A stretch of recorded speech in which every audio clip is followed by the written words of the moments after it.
Restitution des trésors culturels du Bénin par la France. Les objets sont attendus en fin d'année.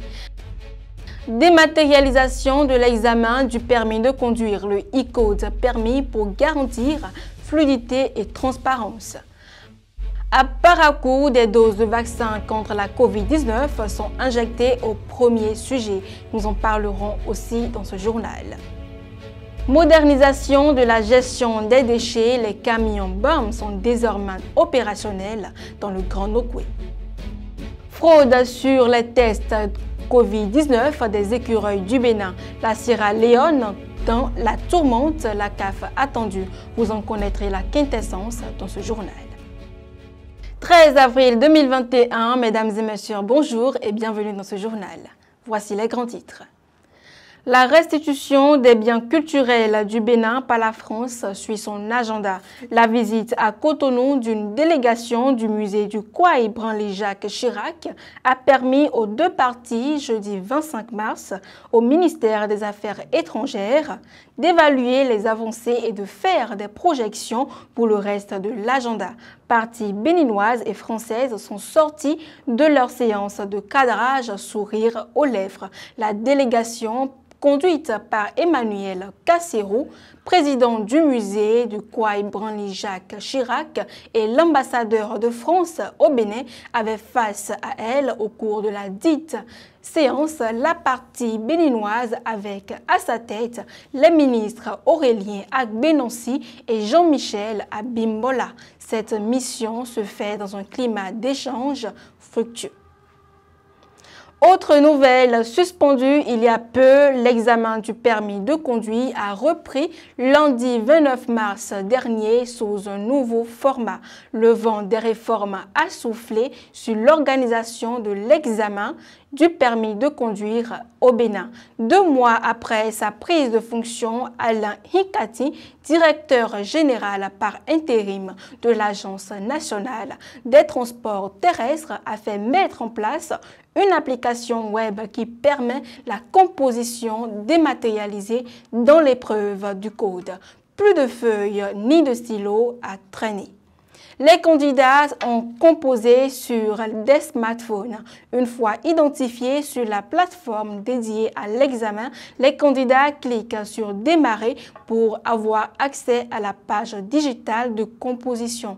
Pour chaque question, les choix de réponse sont alignés de sorte que le candidat coche avec son doigt les réponses qu'il estime fondées. Il appuie sur Suivant pour passer d'une question à l'autre. En moins de 20 minutes, l'épreuve est finie et les candidats voient aussitôt leurs notes s'afficher à l'écran du smartphone. Ceux qui ont une note supérieure ou égale à 14 voient leurs résultats en vert et sont déclarés admissibles. Ceux dont les notes sont en rouge sont invités à poursuivre les révisions pour les prochaines sessions. Le format de composition semble convenir aux candidats qui s'en réjouissent. Vaccination contre la Covid-19. Dans le Borgou, la vaccination contre le coronavirus a démarré samedi 3 avril dernier à Parakou. Les premiers sujets ont reçu leur dose de vaccin au centre hospitalier et universitaire départemental CHU du Borgou à Libori. Le docteur Pierre-Paul Adjofogué, chef du service de stomatologie du CHU de Borgou à Libori, le médecin coordonnateur de la zone sanitaire Parakou Ndali, Hakim Gouda, sont les premières personnes à avoir reçu leur dose. Après avoir été mis sous observation pendant au moins 15 minutes, ils ont rassuré que cette vaccination a été lancée pour protéger les populations, renforcer leur immunité et les empêcher d'être beaucoup plus exposés. Ils ont toutefois prévenu que la vaccination ne remplace pas les mesures barrières. Virage environnement à présent, c'est en présence des préfets Jean-Claude Kodjia du Littoral, Joachim Apiti de l'Ouémé et Olga Prince Dayan présidente du conseil d'administration et de la société de gestion des déchets et de la salubrité du Grand Nokoué, José Tonator, ministre du cadre de vie et du développement durable, a remis jeudi 25 mars dernier à Cotonou les clés d'une trentaine de camions bennes à ordures ménagères BOM à Valérie Lawson, directeur général de la SGDS-GN, au cours de la cérémonie de la mise en service de ces engins qui révolutionnent la gestion des déchets dans les villes du Grand Nokoué. Il a réitéré la volonté du gouvernement pour transformer le pays.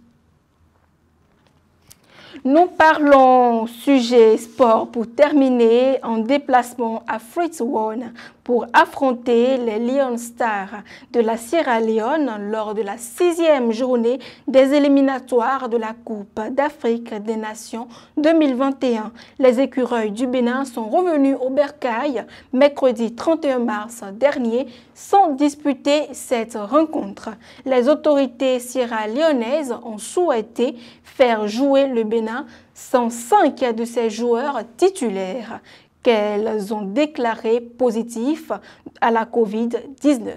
Il s'agit de Saturne Alagbe, Yohan Roche, Khaled Adenon, Jodel Dossou et Steve Mounier. La délégation conduite par Oswald Omeki, ministre des Sports, a dû faire front pour obtenir le report du match pour juin prochain.